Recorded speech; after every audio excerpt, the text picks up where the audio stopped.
On November 15th of 1959, one of the most infamous murders in the history of Kansas occurred in Holcomb, in the western part of the state. Today, on Sinister Kansas History, we're going to talk about the murders that inspired Truman Capote to write In Cold Blood and the Clutter family murders. Percy Edward Smith and Dick Hickok were both inmates of the Kansas State Penitentiary. While there, they made contact with another inmate who claimed that his former employer, Herb Clutter, had a safe where he had thousands, if not millions of dollars. Clutter was well known in the Holcomb area as being a very prosperous farmer, and he had a family of 6. His wife, Bonnie, 2 older children, and his younger children, Nancy, age 16, and Kenyon, 15. Percy and Dick thought, hey, this is going to be an easy score. One of them is quoted as saying, "It's a cinch of a robbery."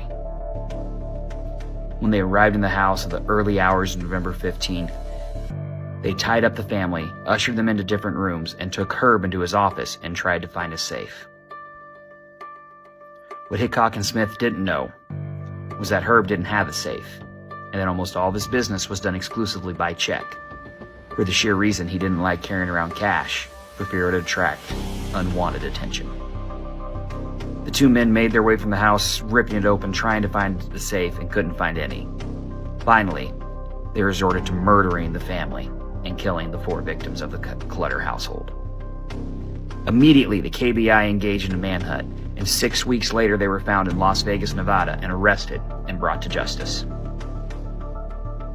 5 years later, on April 14th in 1965, Smith and Hickok were both hanged at the Lansing Penitentiary, north of Kansas City.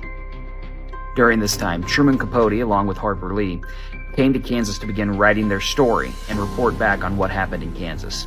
The book In Cold Blood became a best-selling crime novel and was one of the best-selling crime novels until it was knocked off the charts by Helter Skelter. So, a grisly misunderstanding and greed led to the death of a family of 4 in western Kansas. That was today's edition of Sinister Kansas History. I'm Mr. Westoff. We'll see you next time.